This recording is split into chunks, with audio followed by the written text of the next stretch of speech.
नमस्कार, मैं डॉक्टर नरेश शुक्ला और मेरे चैनल डॉक्टर ज्योतिष में आपका स्वागत है। आज से हम एक नई सीरीज शुरू करेंगे जिसके बारे में मैंने थोड़ा सा आपको पहले भी बताया था। कृष्ण मूर्ति पद्धति। पिछले वीडियो में थोड़ा सा वो लेट हो गया है, थोड़ा पुराना हो गया है, करीब 1 महीना पुराना, तो मुझको टाइम नहीं मिल पाया, जिसकी वजह से मैं आपसे मुलाकात नहीं हो पाई, ना कुछ बातें हो पाई। उस वीडियो में मैंने आपको कृष्ण मूर्ति पद्धति के बारे में और पराशरी के बारे में थोड़ा सा डिफरेंस बताया था। हम इस विषय पे नहीं पढ़ेंगे कि कौन सी पद्धति अच्छी है, कौन सी पद्धति खराब है। सभी पद्धतियां अच्छी हैं। आपका रिजल्ट अगर सेम आता है दोनों ही पद्धति से तो आप सही हैं। अगर आपका रिजल्ट कुछ गड़बड़ आता है, आंसर कुछ गलत आते हैं, तो इसका मतलब आप गलत हैं। पद्धति सालों से चली आ रही है, इसमें कहीं पर भी कोई गड़बड़ी नहीं है। हाँ, कृष्ण मूर्ति पद्धति में हम बारीकियों से और चीज़ों को डेप्थ में देख सकते हैं, लेकिन उसके कुछ वर्ड हैं जो हमको पहले पता होने चाहिए। कृष्ण मूर्ति की पद्धति के बारे में सेम है उसी जैसे, लेकिन उनको हम दूसरी भाषा में कहते हैं। मान लिया हम एक कुंडली बनाते हैं,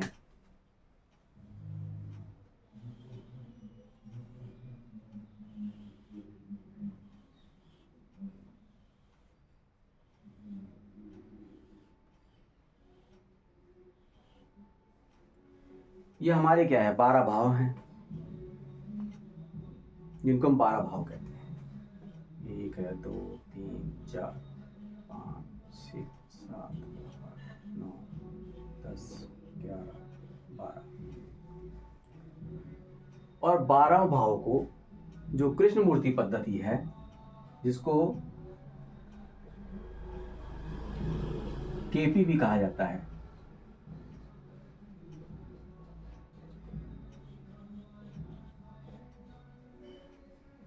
इनके भी 12 भाव हैं, लेकिन इनको यहां पर हम कहते हैं कस्प, CUSP, कस्प। फर्स्ट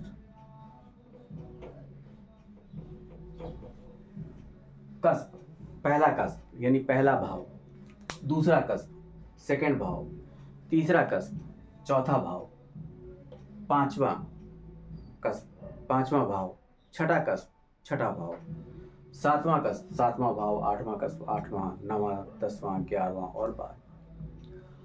और यहाँ पर जो हमको जानकारी प्राप्त होती है, अगर हमको किसी भी बारे में जानकारी प्राप्त करनी है तो हम वहां से भावों के बारे में पता करते हैं। और मान लिए कि हमको किसी की पढ़ाई के बारे में पता करना है, पहले आपको सभी के जितने भी हैं, जैसे हम पराशरी में पढ़ते थे कि जो भाव वो कहता है उसके डोमेन क्या है, उसका कार्यक्षेत्र क्या है, वो जिंदगी भर किस कार्यक्षेत्र में रहेगा, ये हमको पता होना चाहिए। तो हमारा कार्यक्षेत्र का 10वां भाव होता है। तो हम कहते हैं कि जो हमारा 10th कस्पल, कस्पल का मतलब हो गया कस्पल सब लॉर्ड। यहाँ पर जो हम जानकारी प्राप्त करते हैं वो नक्षत्र और उसके उप नक्षत्र द्वारा प्राप्त करते हैं। प्लैनेट होता है, प्लैनेट का एक नक्षत्र होता है और उसका एक उप नक्षत्र होता है। तो अगर 10वें भाव के बारे में हमको जानकारी प्राप्त करनी है तो हमको यानी अपने कार्य क्षेत्र के बारे में, जो हमारा डोमेन है, जो हमारा कार्य क्षेत्र है, वो जिंदगी में हमको ईश्वर ने क्या दिया है, कहाँ पर हमको किस कार्य के लिए भेजा है, वो हम 10वें कस्पल सब लॉर्ड यानी 10वें उप नक्षत्र स्वामी से प्राप्त कर लेंगे। और जो 10वें कस्पल सब लॉर्ड का जो नक्षत्र है वो हमको बताएगा कि रिजल्ट कैसा है। इसी तरह से हमको शादी के बारे में प्राप्त करना है तो हम 7वें कस्प पे जाएंगे। नौकरी के बारे में पता करना है, 6ठे कस्प पे जाएंगे। 10वां केवल ये बताता है कि जिंदगी में आप इस डोमेन में रहेंगे, इस कार्य क्षेत्र में रहेंगे, लेकिन वो नौकरी या आपका बिजनेस प्राइवेट होगा या आप किसी अंडर में काम करेंगे, वो आपको 6ठे कस्पल और 7वें कस्पल से प्राप्त पता लगेगा। यानी जिंदगी में आप स्वतंत्र रूप से काम करेंगे तो वो 7वें कस्पल से, और किसी के अंडर में आप काम करेंगे तो वो 6ठे कस्पल से। इसी प्रकार से आपकी शादी कहाँ पर होगी, किस दिशा से होगी, वो भी हमको उसके कस्पल से, 7वें कस्पल से पता लग जाएगा। बच्चे होंगे कि नहीं होंगे, 5वें कस्पल सब लॉर्ड से पता लग जाएगा। पैतृक संपत्ति मिलेगी कि नहीं, 8वें कस्पल सब लॉर्ड से और उसके नक्षत्र लॉर्ड से पता लग जाएगा। पढ़ाई होगी कि नहीं होगी, जमीन होगी कि नहीं होगी, मकान बना पाएंगे कि नहीं बना पाएंगे, वो हम 4थे कस्पल से सबसे पता करेंगे। छोटे भाई बहनों से हमारे संबंध कैसे होंगे, हमारा जो बिजनेस टूर एंड ट्रेवल, 3रा भाव टूर एंड ट्रेवल का होगा, वो किस टाइप का होगा, वो किसी के अंडर होगा तो 6ठा कस्पल दिखाएगा, अगर स्वतंत्र होगा तो 7वां कस्पल दिखाएगा। धन की प्राप्ति हमको कहाँ से होगी, वो 2nd कस्पल से पता लग जाएगा। और 1st कस्पल आपकी जो रूपरेखा है, जिंदगी भर आप किस टाइप से रहेंगे, बीमार रहेंगे या बीमारियों से फ्री रहेंगे, ये हमको 1st कस्पल से पता लग जाएगा। विदेश में नौकरी करेंगे तो 11वें कस्पल से पता लग जाए, 12वें कस्पल से पता लग जाएगा कि आप विदेश में नौकरी करेंगे, विदेश जा पाएंगे कि नहीं, ये 12वें कस्पल से पता लग जाएगा। इसी प्रकार से हम सभी कस्पल से, यानी उप नक्षत्र से, उप नक्षत्र और उसके नक्षत्र से सभी चीजें पता कर सकते हैं। कृष्ण मूर्ति पद्धति कस्पल पे, सभी कस्पल पे है और इससे ज्यादा एक्यूरेसी कहीं से नहीं आ सकती है। सबसे मेन तो आपके जीवन में जो आपको डोमेन दिया गया है, ईश्वरीय जो देन है, जो आपको भेजा है, वो सबसे पहले आपको पता लगेगी 10वें कस्पल से कि आपको जो भेजा गया है वो किस कार्य के लिए भेजा गया है। हो सकता है कि उसमें 3-4 घर दिखाना शुरू करे, दिखाएगा भी आपको, लेकिन आप सभी डोमेन में काम नहीं कर रहे होगे। आप जितने अधिक डोमेन, जितने अधिक कार्य क्षेत्र में रहोगे, उतने में ही कार्य करोगे। जो डोमेन दिखाए गए हैं उसमें कार्य करोगे तो सफलता मिलेगी, उस डोमेन में काम नहीं करोगे तो असफलता का समस्या, असफलता और भी चीज़ें ज़िंदगी में आएंगी, आपकी पीड़ा सब आ जाएंगी आपकी। लेकिन अगर उस डोमेन में काम कर रहे हैं तो आपको अच्छी चीज़ों की सफलता मिलेगी। पति आपका कैसा होगा, 7वें डोमेन से पता लग जाएगा, 7वें उससे कस्पल से पता लग जाएगा। पति क्या करता है ये पता लग जाएगा, पति किस दिशा से आएगा ये पता लग जाएगा। पति के साथ संबंध कैसे होंगे, उनके साथ ससुर के साथ संबंध कैसे होंगे पता लग जाएगा आपका। तो 12 के 12 जो हमारे कस्प हैं, ये हमको अपनी संपूर्ण जिंदगी को दिखाते हैं।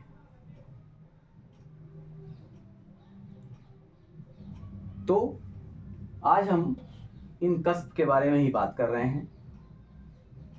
अगली बार जो हमारा वीडियो बनेगा, वो लोगों ने शादी से संबंधित बहुत चीज़ पूछते रहते हैं, मैं बताऊंगा भी, पढ़ाई संबंधित बताऊंगा। सभी वीडियो को मैं धीमे धीमे करके आपको इसमें आगे बढ़ाते हुए कृष्ण मूर्ति पद्धति को बताता चला जाऊंगा। शादी होगी कि नहीं होगी, शादी किस क्षेत्र में होगी, जो आपका पति होगा किस क्षेत्र से जुड़ा होगा, ये भी पता लग जाएगा। तो ये सभी चीज़ें हमारे कृष्ण मूर्ति पद्धति में बहुत ही बारीकी से पता की जा सकती हैं। जो मेरा पहला वीडियो था पराशरी और केपी वाला, उसमें जो डिफरेंस है मैंने दिखाया है आपको, वो आप देख सकते हैं। आपके जो सॉफ्टवेयर हैं, उसमें कृष्णमूर्ति पद्धति का सॉफ्टवेयर पड़ा होगा, उसको आप देख सकते हैं। और जिनके पास मोबाइल है, एस्ट्रोसेज है, उसमें भी आप जहाँ पर 3 लाइनें बनी होंगी वहाँ पर अपना पराशरी या केपी जो भी आप करते हैं वहाँ से आप उसको सेलेक्ट कर सकते हैं। जहाँ केपी लिखा होगा वहाँ केपी पे जाके उसको टिक कर दीजिए, तो वहाँ से कृष्णमूर्ति पद्धति की आपको जो है ये चार्ट बन के आ जाएगा। इस चार्ट को जो कहते हैं वो कृष्णमूर्ति केपी पद्धति वाला कहते हैं या भाव चलित चार्ट कहते हैं।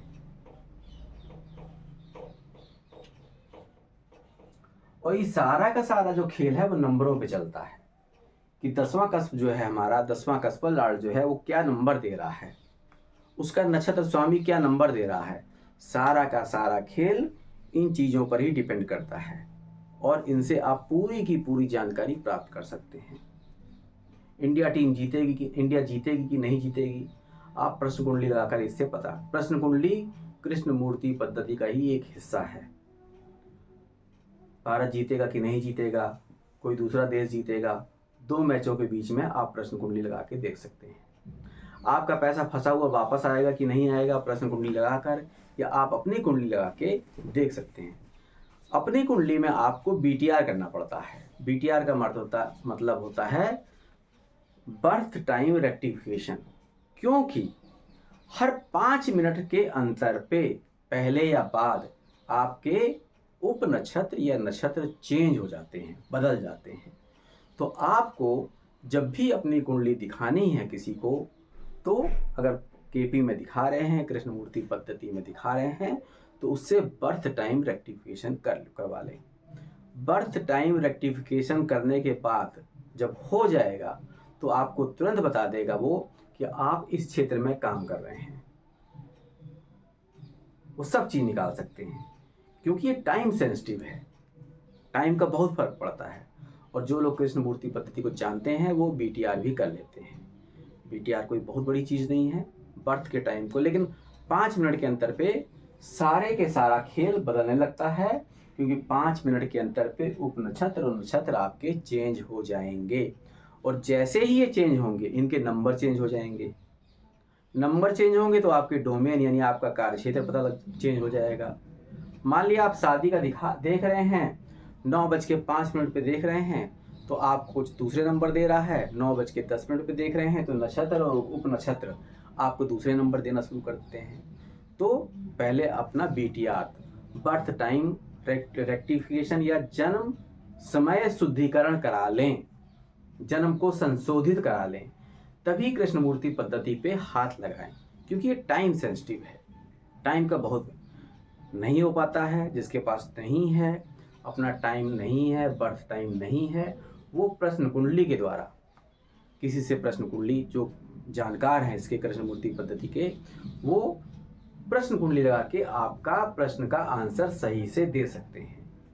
मान लिया कि आपके पास अपना डेट ऑफ बर्थ नहीं है और आप पूछना चाहते हैं कि मैं गाड़ी खरीद सकता हूँ कि नहीं खरीद सकता हूँ, मेरी विदेश यात्रा होगी, तो आप जो हैं प्रश्न कुंडली के द्वारा इसका पता कर सकते हैं।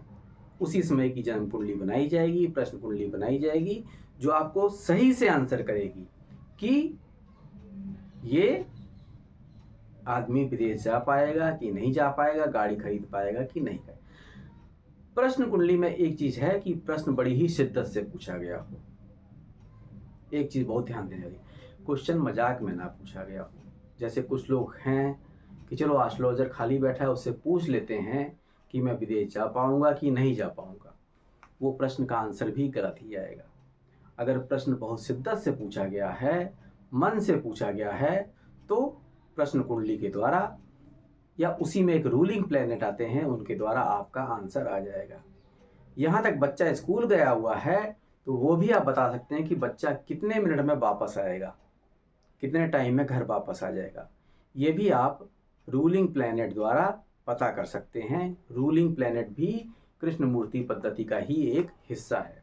लेकिन मैं फिर कहता हूँ कि प्रश्न बड़ी शिद्दत से पूछा गया हो, मन से पूछा गया हो, केवल मजाक में नहीं पूछा गया हो, तभी इनका आंसर दिया जा सकता है। बाकी के बारे में जो इसके वीडियो में मैं इसके बारे में आपको बाद में बताता जाऊंगा किसी को जन्म कुंडली अपनी बनवानी है, कुछ करना है, तो इस नंबर पे आप व्हाट्सएप कर सकते हैं 7307242628।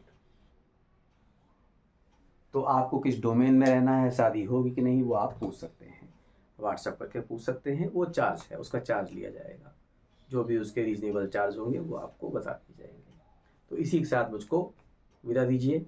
चैनल को ज़्यादा से ज़्यादा सब्सक्राइब करिए, वीडियो को लाइक करिए, और आगे कृष्ण मूर्ति पद्धति संबंधित जो वीडियो हैं वो आपको मिलते रहेंगे। नमस्कार।